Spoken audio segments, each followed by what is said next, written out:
आज ताऊ देवीलाल की जयंती है और उनकी जयंती के मौके पर Indian National Lokdal party Kaithal में रैली कर रही है और जननायक जनता पार्टी राजस्थान के सीकर में रैली कर रही है। सीकर से ताऊ देवीलाल सांसद भी बने थे और वहां पर अपनी तरफ से पुरजोर ताकत के साथ जेजेपी ने रैली का इंतजाम किया है। लाखों लोगों के पहुंचने की वहां पर बात की जा रही है। हरियाणा के डिप्टी सीएम दुष्यंत चौटाला और जेजेपी के राष्ट्रीय अध्यक्ष अजय चौटाला भी वहां पर मौजूद हैं। इसके अलावा कैथल की अगर बात की जाए तो कैथल में अभय चौटाला इनेलो के नेता और ओपी चौटाला इनेलो सुप्रीमो वो भी मौजूद हैं और इसके अलावा इंडिया गठबंधन के भी नेताओं के पहुंचने की बात है। वहां पर कई नेता पहुंच चुके हैं। हालांकि नीतीश कुमार के बारे में एक खबर आ रही है कि नीतीश कुमार रैली में शामिल नहीं होने आ रहे।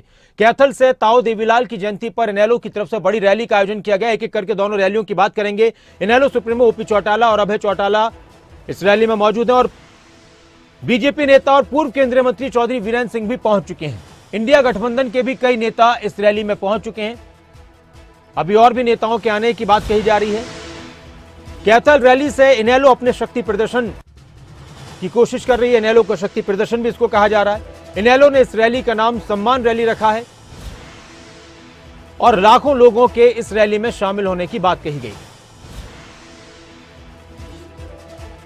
तस्वीरें आपको दिखाते हैं लाइव जो वहां से आ रही हैं। कैथल से इनेलो की रैली की लाइव तस्वीरें दिखाते हैं आपको और इस पर मेरे साथ मेरे सहयोगी जितेंद्र चौधरी चर्चा भी करेंगे कि कितनी महत्वपूर्ण ये रैली है। वैसे तो हर साल इनेलो की तरफ से ताऊ देवीलाल की जयंती के मौके पर रैली की जाती है, लेकिन अब चुनाव का वक्त भी नजदीक है और इंडिया गठबंधन में इनेलो के शामिल होने की भी बात कही जा रही है। तो उसको लेकर किस तरह से ये रैली महत्वपूर्ण है।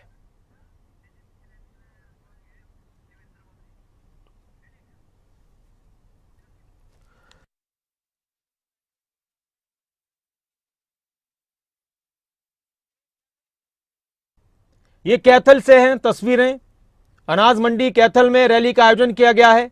कैथल से लाइव तस्वीरें इस वक्त आप देख रहे हैं। इनेलो की रैली, आईएनएलडी की रैली कैथल में, और इस रैली में विपक्षी एकता की भी ताकत दिखाई देगी ये भी कहा जा रहा है। कार्यक्रम शुरू हो चुका है। अभय चौटाला मौजूद हैं, ओपी चौटाला भी पहुंच चुके हैं, खबर यह है। और इस इंडिया गठबंधन के विपक्ष के भी कई बड़े नेता पहुंचे हैं। इनेलो की तरफ से कांग्रेस को भी न्योता दिया गया था इस रैली का। बड़ी बात यह कि क्या कांग्रेस से कोई शामिल होने के लिए आएगा, इस पर भी सबकी नजर है। हालांकि अभी तक इस तरह की खबरें कि कांग्रेस की तरफ से कोई शामिल नहीं हो रहा। बीजेपी के नेता और पूर्व केंद्रीय मंत्री चौधरी वीरेंद्र सिंह भी इस रैली में पहुंच चुके हैं।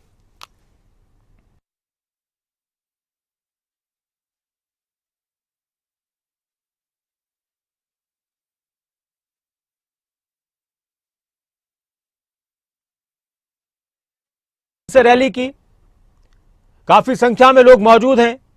काफी दिन से इनेलो की रैली की तैयारी चल रही थी और इनेलो का यह दावा था कि इस रैली के जरिए हम सारे रिकॉर्ड तोड़ देंगे पहले की रैलियों के। ताऊ देवीलाल की जयंती के मौके पर इनेलो की तरफ से हमेशा जो एक वक्त में जनता दल के नेता हुआ करते थे उन सबको आमंत्रित किया जाता है। इस बार कांग्रेस को भी आमंत्रित किया गया। मल्लिकार्जुन खड़गे को न्योता देने पहुंचे थे अभय चौटाला और उन्होंने कहा था कि अगर वो भूपेंद्र सिंह हुड्डा की भी ड्यूटी लगाएंगे और वो आएंगे तो हम उनका स्वागत करेंगे। हालांकि भूपेंद्र सिंह हुड्डा तो नहीं पहुंच रहे, लेकिन क्या कांग्रेस से कोई पहुंचेगा, ये भी एक बड़ी बात है। और इनेलो का इंडिया गठबंधन को लेकर रुख आज साफ हो जाएगा।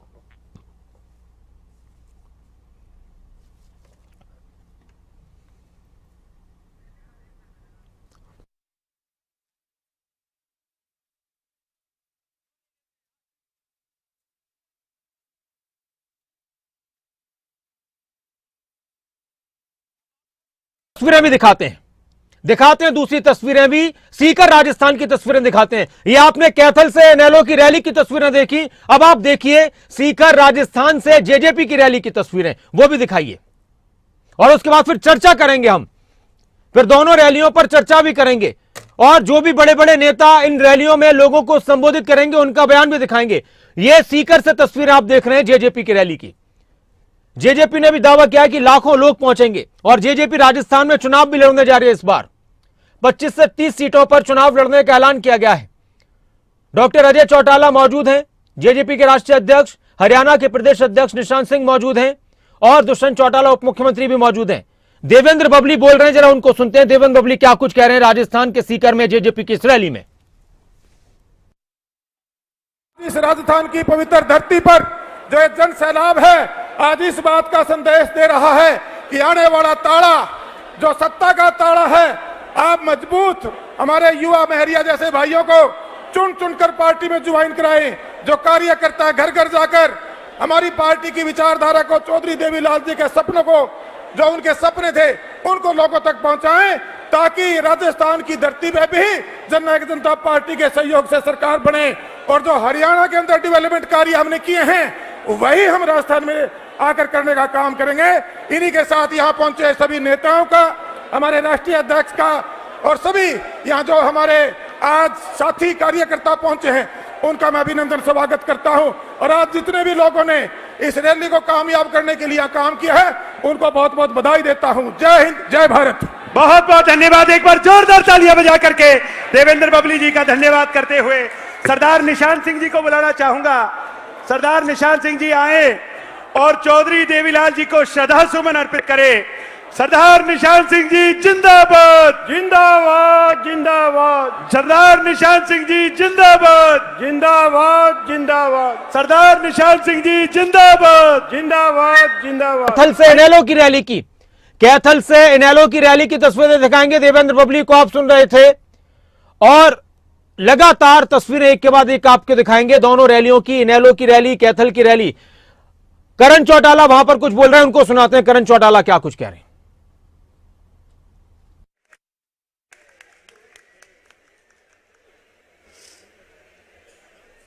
बहुत बहुत धन्यवाद। कई जीत बाकी है, कई करार बाकी है, कई जीत बाकी है, कई करार बाकी है, अभी तो जिंदगी का सार बाकी है। अभी चले हैं संघर्ष की नई मंजिल के लिए, ये तो एक पन्ना है, अभी तो पूरी किताब बाकी है। मैं आपके बीच में पहुंचे हैं तृणमूल कांग्रेस से आए member parliament Shri Derek O'Brien ji, उनका बहुत बहुत हार्दिक स्वागत, अभिनंदन करता हूं। संसदीय दल के नेता है, 45 और संसदीय दल के नेता भी हैं। चौधरी वीरेंद्र सिंह पहुंच चुके हैं। जो लोग पहुंचे उनके बारे में बता रहे हैं इनेलो के नेता करण चौटाला। आप उनका जोरदार तालियों से एक बार हार्दिक अभिनंदन और स्वागत करें। डेरेक ओब्रायन जी सीधे जोधपुर से आ रहे हैं, राघव चड्ढा के साथ।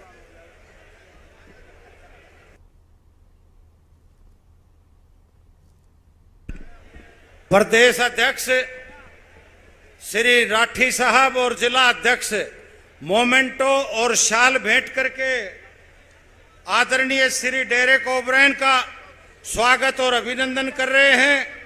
और अभय सिंह जी चौटाला साहब ने बताया कि डेरेक और ओब्रायन साहब सीधे जोधपुर से राघव चड्ढा की शादी से आपके बीच शामिल होने के लिए आए हैं। एक बार जोरदार तालियां बजा करके इनका स्वागत और अभिनंदन। और हमारे साथ जुड़े हुए उनसे भी बात करेंगे। जितेंद्र, दो रैलियां हैं और दोनों रैलियों में दोनों पार्टियों ने अपनी ताकत झोंक दी है। एक तरफ हरियाणा के कैथल में इनेलो शक्ति प्रदर्शन कर रही है, दूसरी तरफ सीकर में जेजेपी शक्ति प्रदर्शन कर रही है। इनेलो की रैली पर आपकी प्रतिक्रिया, फिर उसके बाद जेजेपी की रैली की प्रतिक्रिया। देखिए, बिल्कुल दोनों ही जो रैलियां हैं उनका उद्देश्य एक है। दोनों ही रैलियां ताऊ देवीलाल की 110वीं जयंती को लेकर के आयोजित की गई हैं। रैलियों के नाम अलग हैं, पार्टियां अलग हैं, लेकिन परिवार वही है। और सीधे तौर पर बात जब ताऊ देवीलाल की होती है तो केवल परिवार ही तक बात जो है वो सीमित नहीं रहती। ताऊ देवीलाल जो है एक बड़ी शख्सियत के तौर पर पूरे देश भर में जाने जाते हैं। देश में उप प्रधानमंत्री पद तक जो है वो आसीन रहे हैं और जो है किसानों के मसीहा के तौर पर भी उनको जाना जाता है। आज कैथल में इंडियन नेशनल लोकदल की तरफ से एक रैली आयोजित की गई है और इस रैली में इनेलो सुप्रीमो ओम प्रकाश चौटाला, अभय चौटाला जो है प्रमुख तौर पर मौजूद है और उनकी तरफ से इस रैली को एक बड़े आयोजन के तौर पर दर्शाने का भी प्रयास किया जा रहा है। अभी हमने कुछ ही देर पहले अपने दर्शकों को तस्वीरें दिखाई कि यहाँ चौधरी वीरेंद्र सिंह भी पहुँच चुके हैं। वीरेंद्र सिंह जो लगातार दुष्यंत चौटाला पर अपना निशाना साधते हुए नजर आते हैं उचाना विधानसभा सीट को लेकर के, और उचाना में आगामी चुनाव को लेकर के। वहीं अब यहाँ पर उनके मौजूदगी ये दर्शाती है कि कहीं ना कहीं आने वाले समय में ये जो नज़दीकियाँ हैं वो एक नए समीकरण खासतौर से उचाना की जो सीट है उस पर तैयार कर सकती है। वहीं टीएमसी के सांसद भी यहाँ पर पहुंचे हैं ममता बनर्जी के प्रतिनिधि के तौर पर। और जितेंद्र थोड़ा सा सुनाते हैं क्या कह रहे हैं, शायद वो गठबंधन को लेकर कुछ बोल रहे हों, जरा टीएमसी सांसद डेरेक ओब्रायन को सुनाते हैं क्या कुछ वो कह रहे हैं। और 225 एमएलए है, उन्होंने से बहुत हमारा हिंदी खराब है, उनका हिंदी अच्छा है, तो आज हम कुछ टूटा मूटा हिंदी बोलेगा तो आप हमको क्षमा कर दीजिए।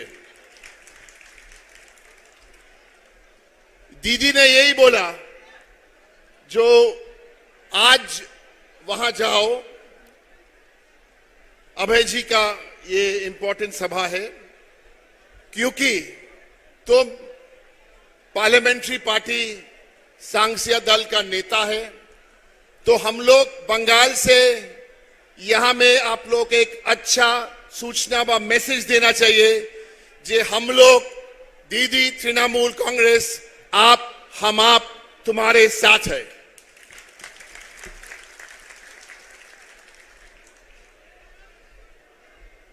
श्री देवीलाल जी एक बहुत लोकप्रिय इंसान थे। वे एक छोटा से शहर सिरसा में पैदा होकर भारत के उप प्रधानमंत्री बने। उनका योगदान सिर्फ भारत की आजादी में नहीं था, लेकिन भारत आज जो हुई उसमें भी उनका एक योगदान था। आज हमने उन जैसे सच्चे और ईमानदार लोगों की ज्यादा जरूरत है, जो लोग किसानों के बात करता है, जो लोग आम लोगों के बात करता है। आज ये बहुत दुखी हूं कि ये आज सरकार केवल अमीरों के लिए काम करते हैं, 10-20 अमीरों के लिए। ये सरकार आम जनता को लिए कुछ काम नहीं करते। नोटबंदी में बोला बड़ा बड़ा बात होगा, उसके बाद बोला 15 लाख रुपया बैंक अकाउंट में दे दो। आप लोग महिला बैठा है वहां, आप लोग सब है, आप किसी को मिला है 15 लाख बैंक अकाउंट में? नहीं मिला, ना मिला। ऐसा भी ये महिला आरक्षण बिल 7 दिन आगे वो सांसद में हम लोग बैठे थे। वो पार्लियामेंट है क्या, एक होटल का लॉबी और बैंक्वेट रूम है, वो नहीं समझ आएगा। वो महिला आरक्षण बिल कुछ नहीं होने वाला है, 10 साल 15 साल होके जाएगा। वो और एक जुमला है, मोदी का जुमला और एक है वो महिला आरक्षण बिल। और हम ये भी आप लोग चौधरी मेरे साथ जुड़े हुए जितेंद्र, एक एक प्रतिक्रिया। महिला आरक्षण पर भी निशाना साधा जा रहा है और संसद को लेकर भी कहा जा रहा है। डेरेक ओब्रायन को आप सुन भी रहे थे। देखिए बिल्कुल नासिर, डेरेक ओब्रायन का संबोधन की जिस तरीके से कैथल के अंदर था, हालांकि तकनीकी कारणों से हम उसको नहीं सुन पाए, लेकिन सीधे तौर पर महिला आरक्षण को लेकर के जिस तरीके का फैसला किया गया है उसको लेकर के विपक्ष जो है अपनी भाषा के अंदर उसको लेकर सवाल उठाते हुए ज़रूर नज़र आ रहा है। उनका ये कहना है कि 2024 में आखिर ये क्यों लागू नहीं किया जा रहा, इसके लिए परिसीमन की बात कही जा रही है, जनगणना की बात कही जा रही है, वो तमाम चीज़ें क्यों नहीं की जा रही हैं।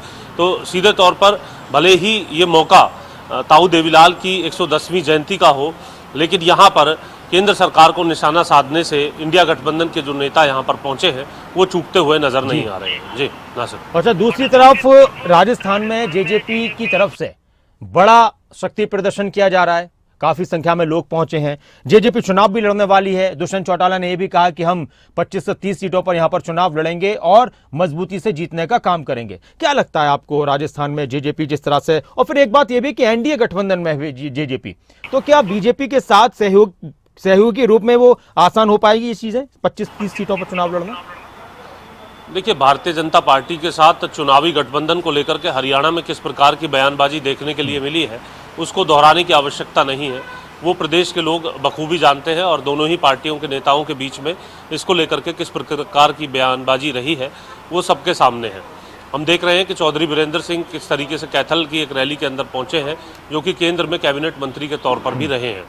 और इस पार्टी के साथ जो है, भले ही भाजपा का पहले जो है गठबंधन रहा हो इंडियन नेशनल लोकदल के साथ, लेकिन फिलहाल जो गठबंधन है वो जजपा के साथ है और जजपा अब राजस्थान के अंदर अपनी दस्तक दे रही है। तो सबसे बड़ा सवाल यही है, क्या वहाँ पहले चुनावी गठबंधन किया जाएगा या फिर बसपा जिस तरीके का रिजल्ट लेकर के आएगी उस अनुसार, क्योंकि 25 से 30 सीटों पर जो जजपा है वो अपनी तैयारी राजस्थान के अंदर कर रही है। तो ऐसी स्थिति में रिजल्ट के उपरांत सरकार बनाने के लिए वहाँ गठबंधन होगा या फिर दूसरी तरफ चुनाव से पहले पार्टी का गठबंधन होगा। पहला सवाल तो यही बनता है। वहीं जब हम बात इस रैली के राजस्थान में होने की बात कर रहे हैं तो इस बात को हमें नहीं भूलना चाहिए कि ताऊ देवीलाल की 110वीं जयंती पर जो है इस प्रकार का किसान सम्मान जो रैली है वो रखी गई है। और इस रैली में भी अगर हम बात करें सीकर के अंदर इसे रखा गया है।